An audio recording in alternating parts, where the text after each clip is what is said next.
Good. There you are. Great. No, not great. Typos high school. I'm used to giving class grades.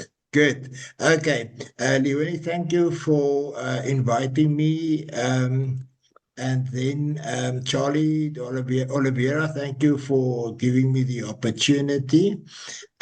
What you're going to hear this afternoon will be totally new to you, and, and even to Andre as well, because we are developing and growing as we're going. And I believe there will be a few shocks as well. So let me start with my presentation. I just want to go there. 1 second. And anyone can interfere and ask me any question at any point in time. Good. Okay, so there you are. Critical thinking cannot be taught, it must be learned. Now, where do we start? Did you know that we have I'm hesitant to say two brains, but I don't have better words. We have two brains in our mind, if you want to say.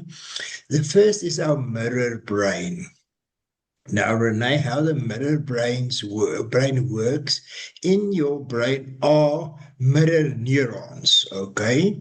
And that is a proven fact, Natasha. And once you how do they work? Once you see someone yawning, you will also yawn. So, what do we mirror? I'm just muting you. What do we learn with the mirror neurons? We learn behavior.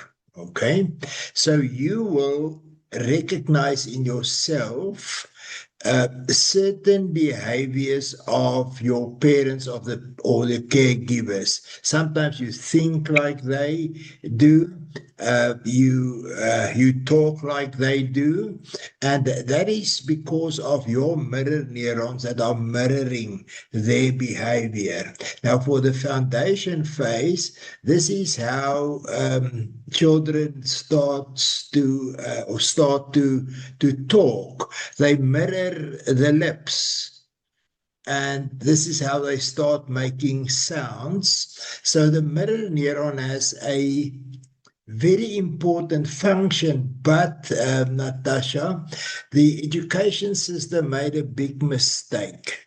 And this mistake was that if a child can mirror, then that is the way of teaching. So in our classes, we kind of want learners to be like us. And I will give you the words that teachers normally say. They say, if you don't do it as I tell you, then you won't get marks in the exam. Okay, that is kind of enforcing uh, your mind on theirs, but it's not going to take on their minds because it's a mirror thing, and mirror things you cannot in fact learn or teach. Okay, so what in fact happens in the mirror neurons?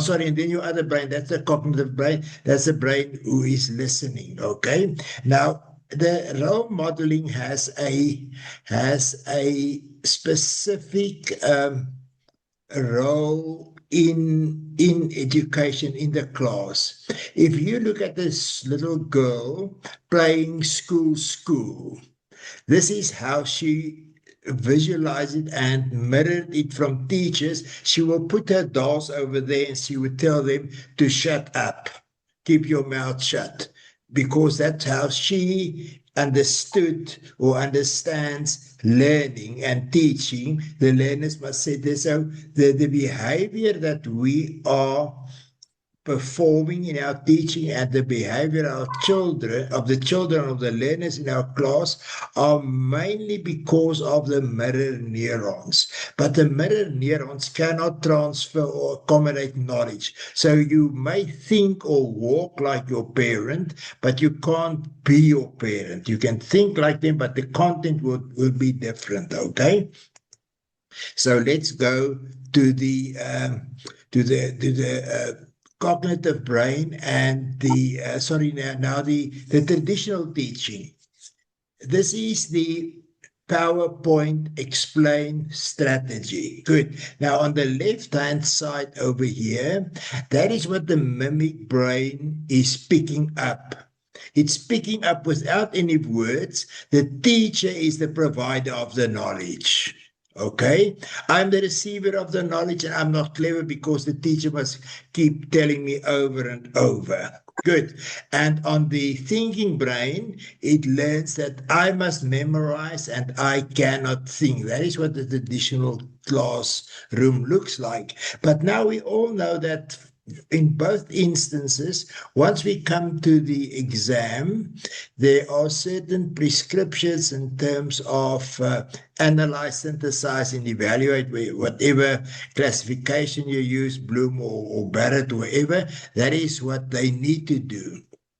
But think about the unfairness. They're sitting in the class.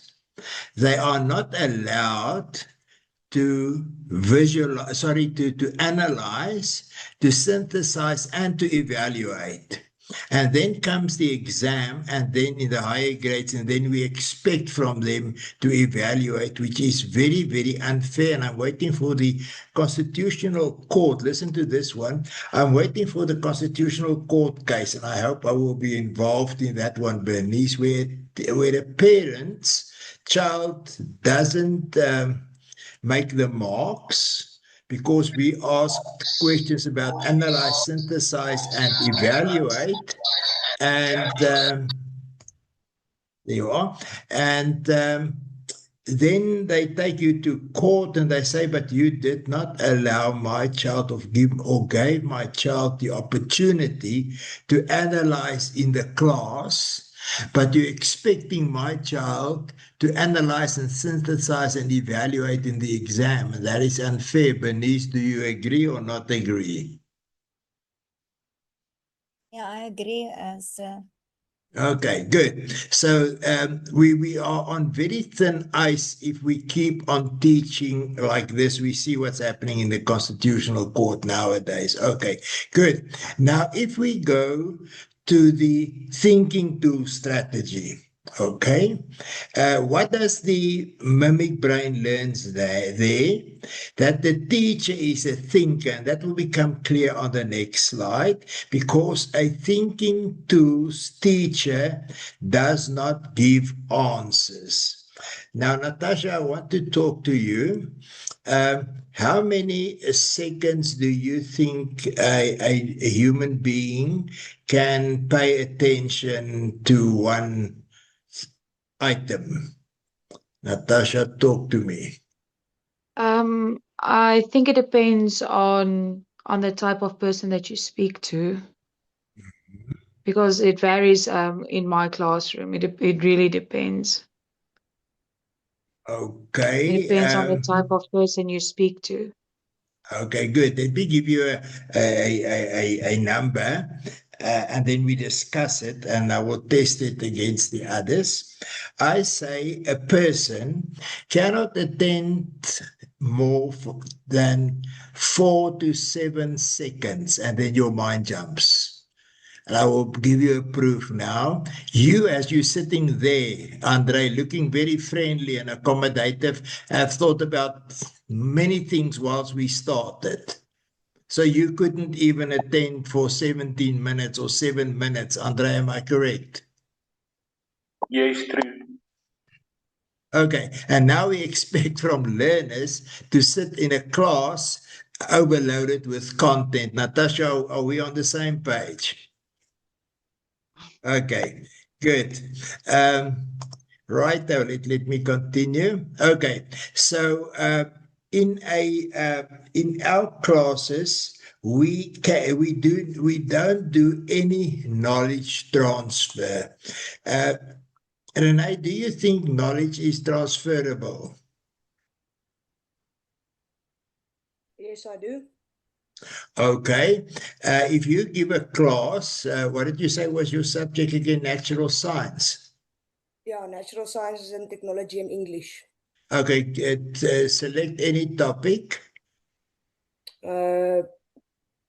Non-metals. Non-metals. Okay, good. And then you explain to your learners all the characteristics and what a non-metal is. Am I correct? Yes. Okay. And then I enter your class and I say, Renee, just stand in a corner over there. And then I will assess your learners. And you gave your level best in explaining to them. Am I correct, Renee? Yes. Good. And remember that the bell didn't ring yet.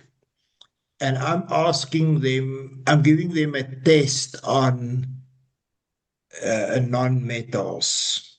So given what you said is that they will then get anything between 95 and 100% for my test. Is that correct? That's the hope.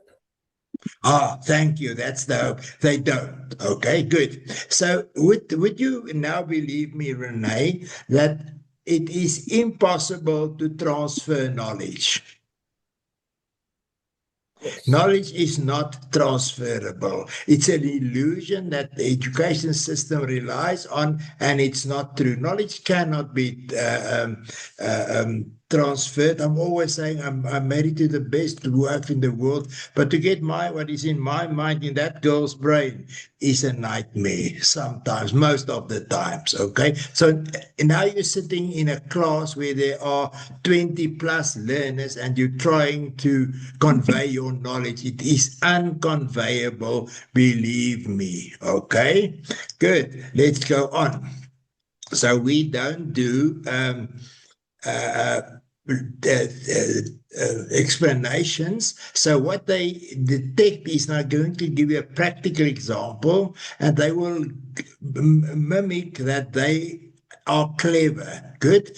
And then on their thinking brain, we allow our learners to figure out, and they can create knowledge and see patterns and solve problems, which means in the exam, they will be able to analyze, synthesize, and evaluate.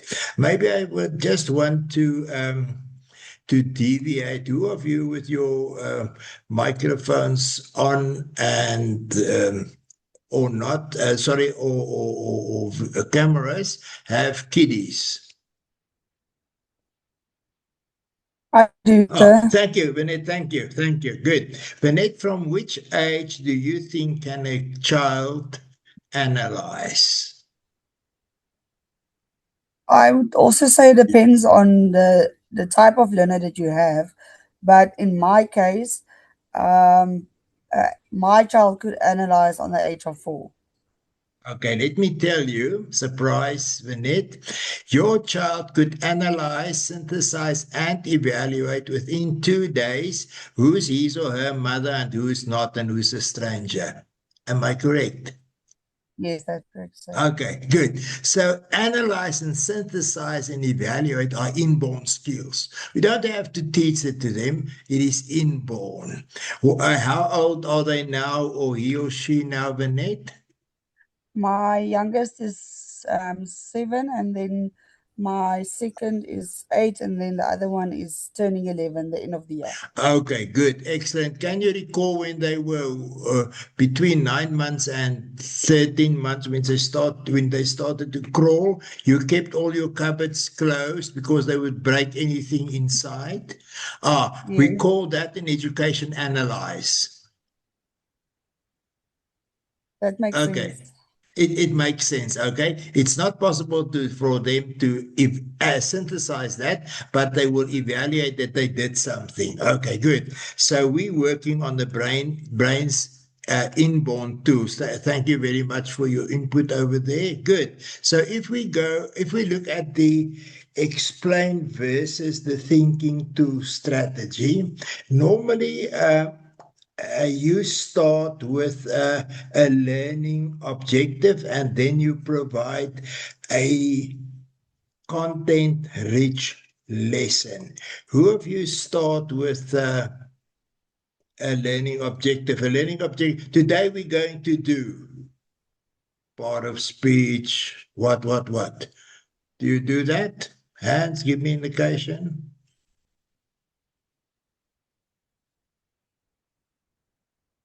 Bernice, do you start with a learning objective?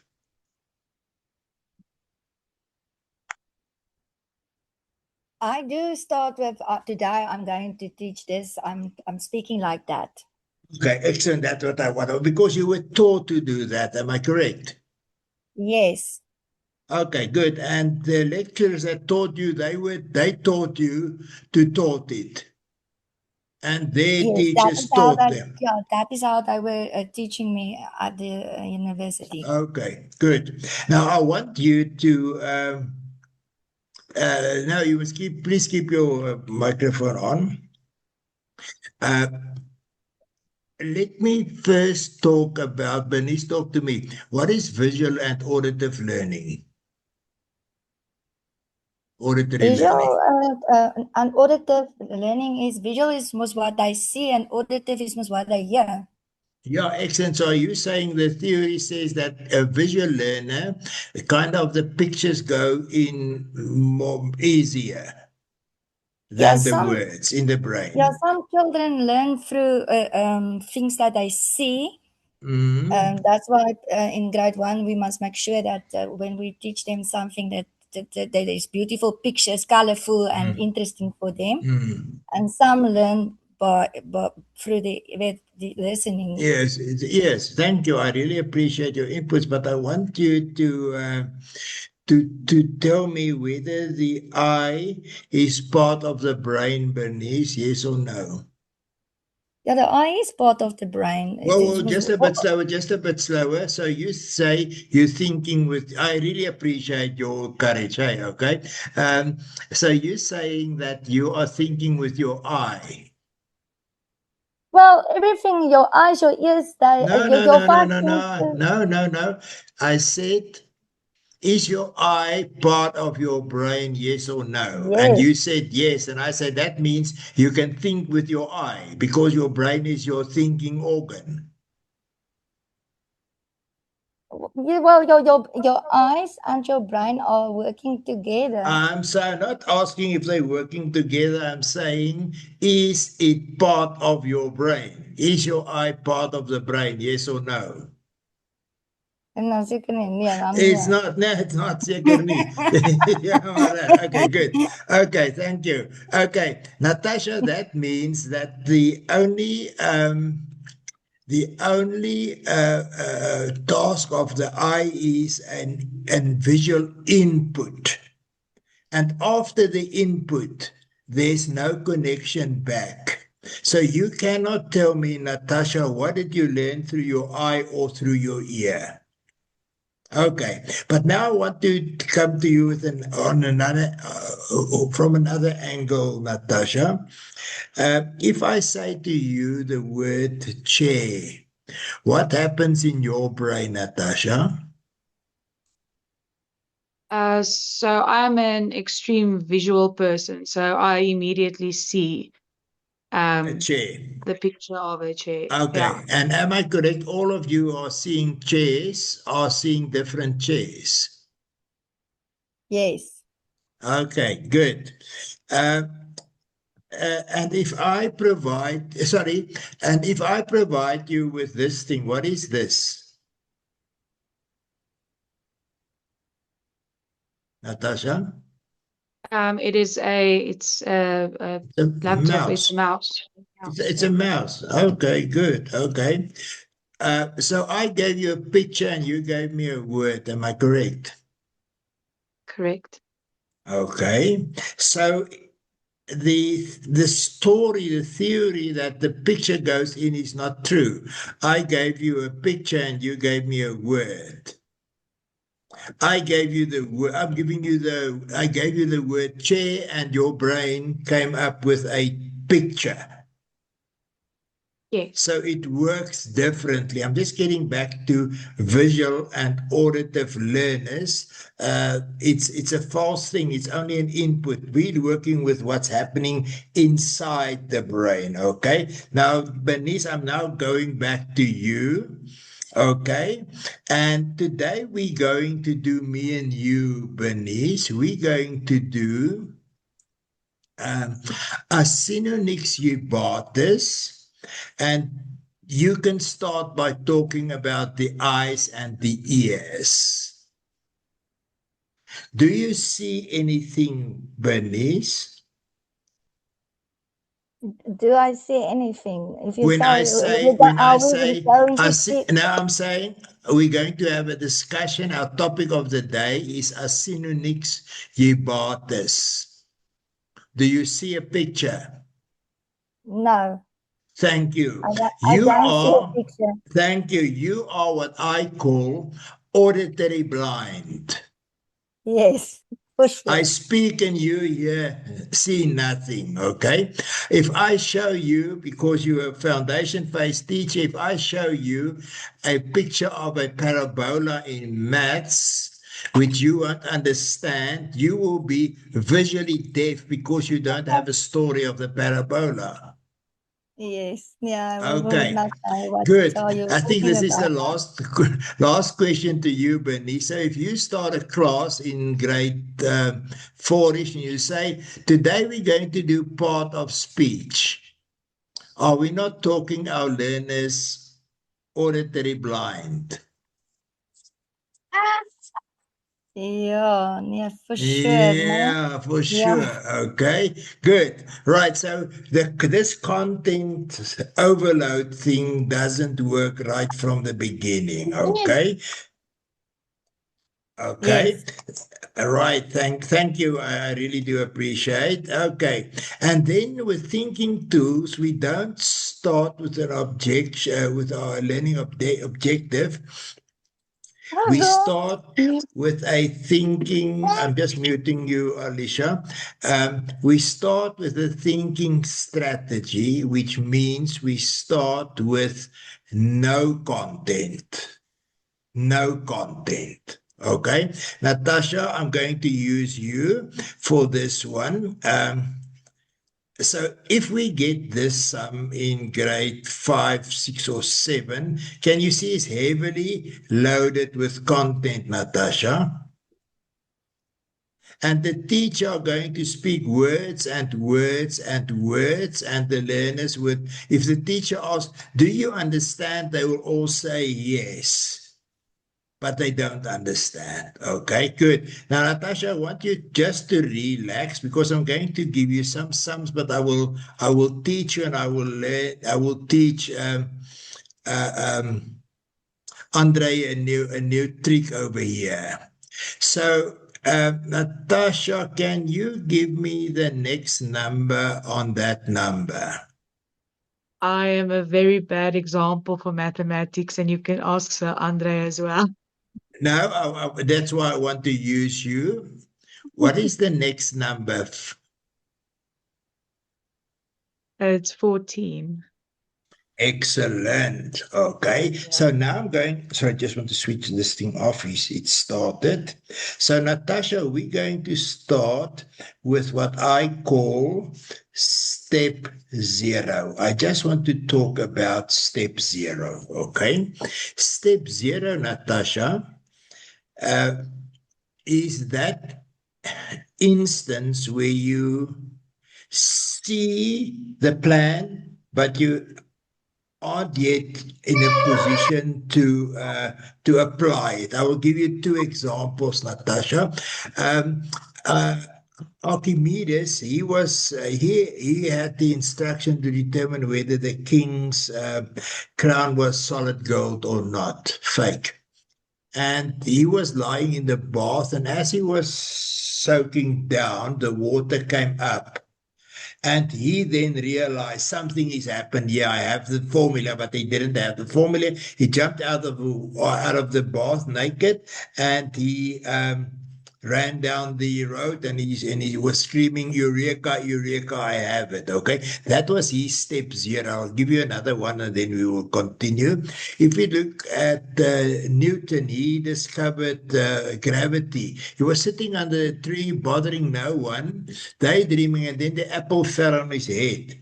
And he realized there's something, gravity. Why didn't the apple or something fall skew or up or whatever? So I realized that step 0 is the place to start. And Bernice, I'm just giving an eye to you. Can you see I haven't given any content so far to Natasha? Yes, I've heard it. Okay, good, Natasha. Let's go, and you can please relax. I will not put you on a space that you cannot handle. Okay, good. So you saying to me that the you are adding +3 every time. Am I correct? Correct. Okay, now in this bubble over here comes the sum, but there's no space to write it down. Okay, good. Now, Natasha, just look here. I'm going to use a bridge map.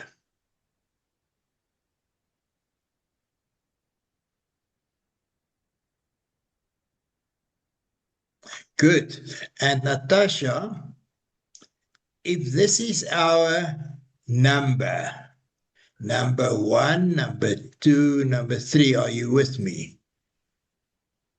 Good. You tell me, what is the answer of number 1?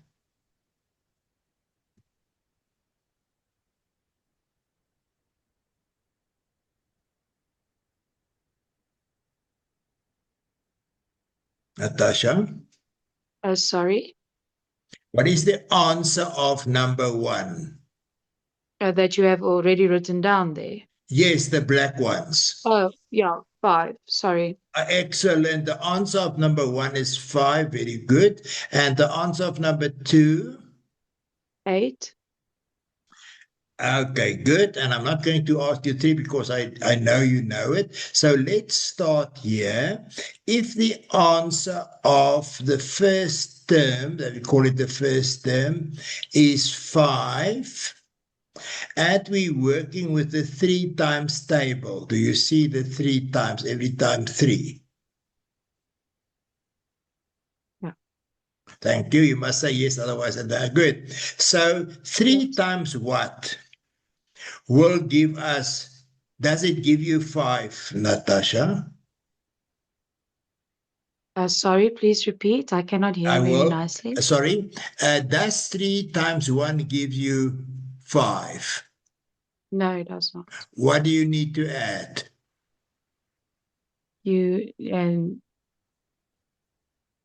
need to add another 2 to get the 5. Excellent, excellent, excellent. Okay, Natasha, what is the answer of the next term?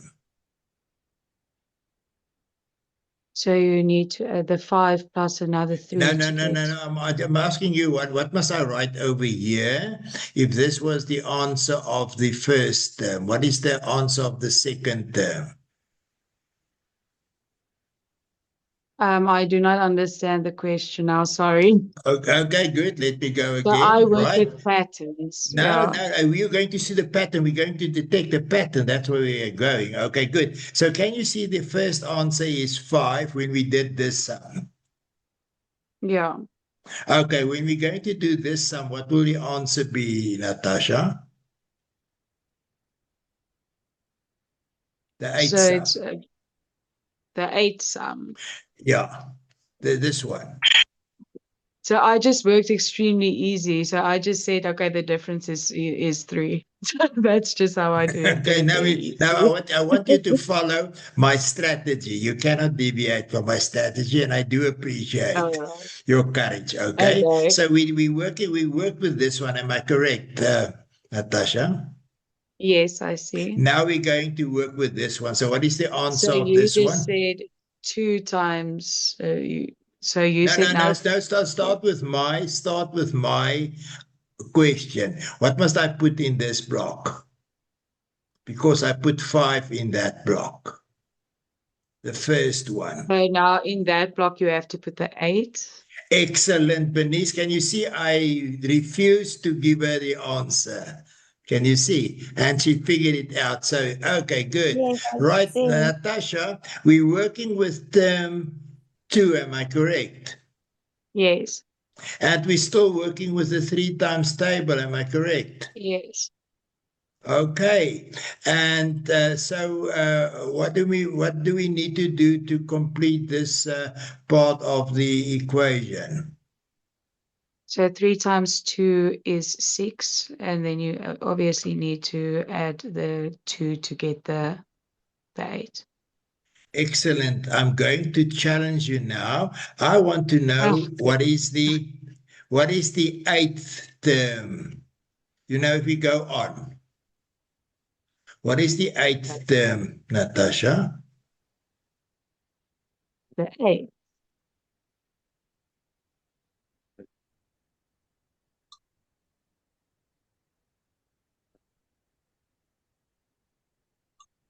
What did we do? We took I just want to shift my 8. We keep on working with the 3 times table. Am I correct, Natasha? Correct. So, So sorry. it's going to be 3 Yeah, times go. 8. Yeah. Excellent. You have it. 3 times 8. And then, so 3 times 8 equals to 24. Mm. And 24 plus 2 is 26. Just to make me comfortable, what is the 10th term?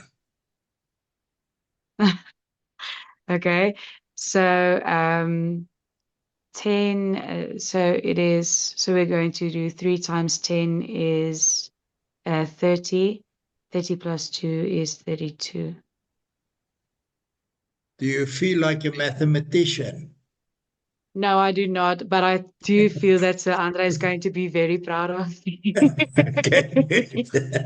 Okay, good. I'm not going to do any more, but I want to show you the difference. I'm going to jump to, because of the time, jump to my last slide to address all your time concerns. Okay, so at the beginning of the academic year, we need to start here and we need to go to here. Now, what you're doing with all the words and things, you're going all around, and you're just hoping. So this takes you. In fact, you want 1.25 year to complete your curriculum. What I am saying, if you do it in this way, and I will show you, but I will show you something, Bernice, but you're not going, Natasha, but you're not going to do the sums, is you now learned very, very fast and quickly. So you took this avenue. So what I'm saying to all the teachers over here, you can do 2 caps in 1 year instead of longing for another quarter of a year. And Natasha, I just want to show you, and you can tell Andre, I'm telling you that if I gave you this sum, you will also be able to do it. Can you see? It's a 3, again 3, but I'm just starting another one, and you will always also be able to do this one. And you will be able to tell me the 16th, the 8th, and the whatever number. So what I'm telling to you, my message for this afternoon is, instead of keep on talking and talking in the class, overloading your content, your learners with content, you develop their figured out skills, and that accounts for all subjects. And I promise you, if some of you have a topic for me, I will show you how we do it in any subject, languages, blah, blah, blah, all of them, so that your learners eventually become masters of analyze, synthesize, and evaluate, and be able to do it in the class, in the exams, in order for you to have excellent marks. Because we're putting, as I put Natasha on the spot, she had the same experience as she would have in the exam, but it was not that bad, Natasha. I mean, you did survive it, okay? And you would be able, if we had time, to do another one, okay? So we're putting our learners during the class, during this process, and what is very, very important in the way I'm going to teach you, if you want to do the Thinking Tools course, is could you detect that I exactly knew what Natasha knows or not know? Okay, which means I would know how, where, and what to assist her with, because we were talking. So it's not a question of getting a surprise at the end of the year and say, but I told them 1,000 times. I can tell you can tell them 10,000 times, it wouldn't work. I will now know if I give Natasha another round on this sum, it will go like that, because she learned the straight way, not going all around. So this is what I'm saying to you, and I'm pleading it not only for you, but for the learners and for your own peace. Don't go on teaching and wondering. Let them do the thinking. And this also accounts for grade 1, 2, and 3. And I also have a class in Afrikaans, which I call die mama juffrou leer dink, leer lees, leer somme doen. So you start from a very, very small age. I just want to touch on one thing before I leave, and that is for the foundation phase. In the brain, there's a chronosensor. Chrono means time, sensor means sensor, okay? If your kiddies don't have that chronosensor aligned with the solar system and understand what time of the day it is, I can guarantee you in grade 4, 5, and 6, they won't be able to read the clock. And I can teach you how to enable your foundation phase learners to grasp the essence of the chronosensor, and not only for reading the clock. Natural science has a rhythm, language has a rhythm, words has a rhythm, everything in the world has rhythm. And if they miss out in foundation phase on the rhythm, they will say in grade 4, 5, and 6, and 7, it's because of the foundation phase teachers. Those are my final words. I want one or two of you to give me, I call it a takeaway. What are you going to tell someone close to you? What did you learn? And it needn't be only those who were interacting with me. Andre, I'm putting pressure on you. You will start with your takeaway. Just to get a feel of what you gained. Andre, what is your takeaway on this session? Okay, because I've done the course, it does not necessarily mean that I knew everything that was gonna happen today. So the way of teaching, and not teaching, but testing your learners, getting the information from them, that takes a lot of pressure off you as a teacher as well.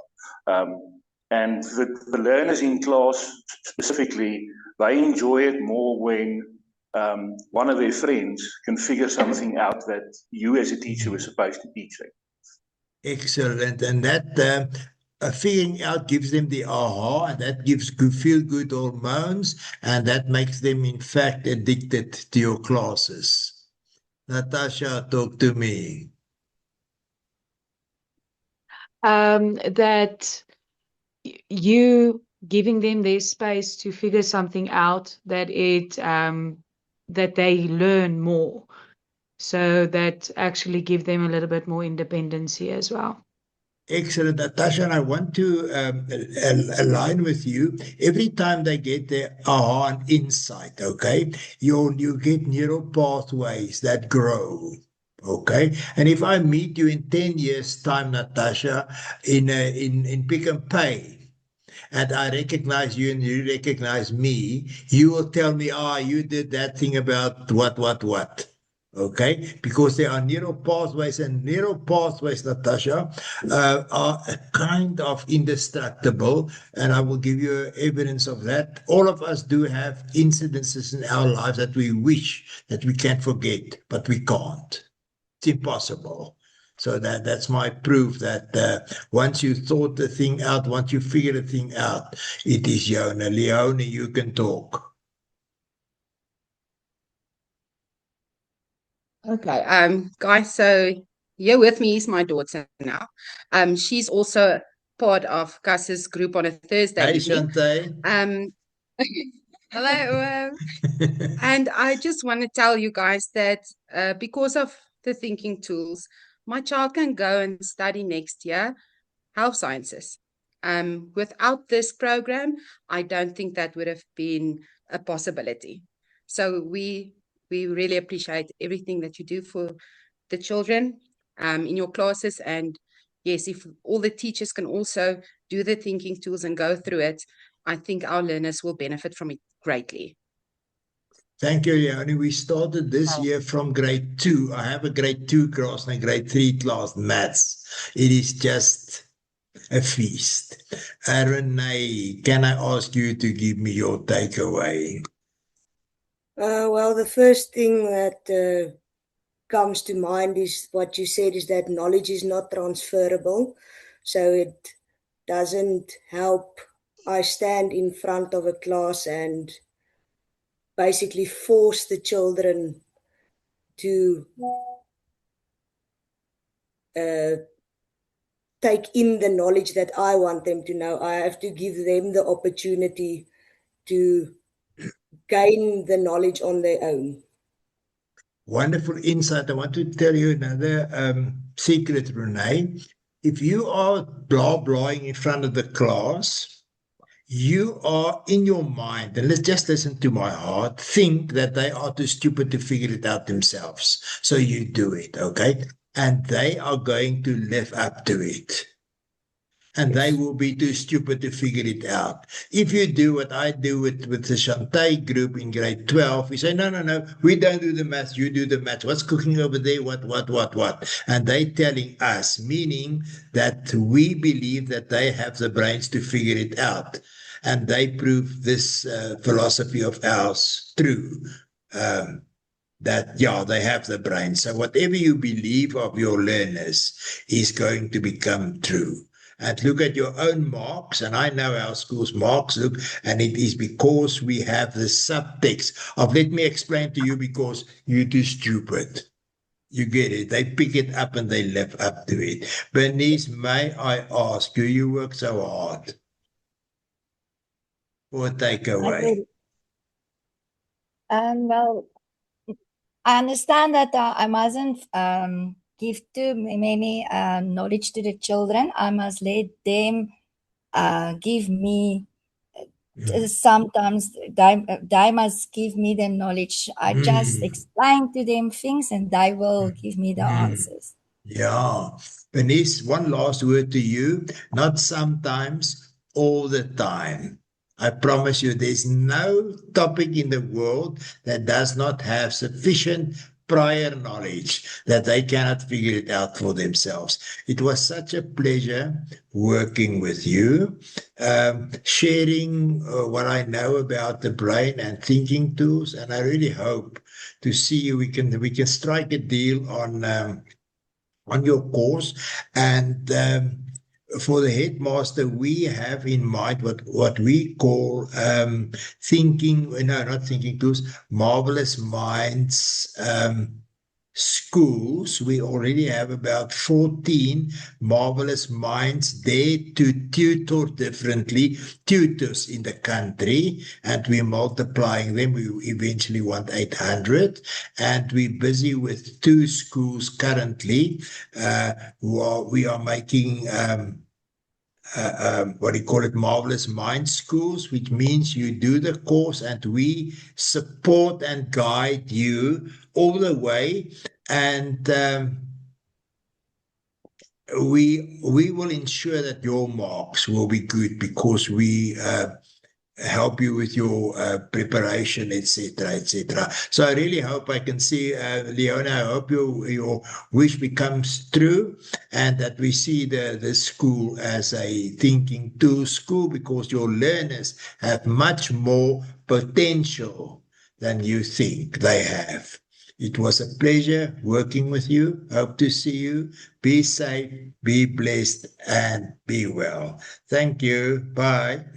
Thank you, Uncle.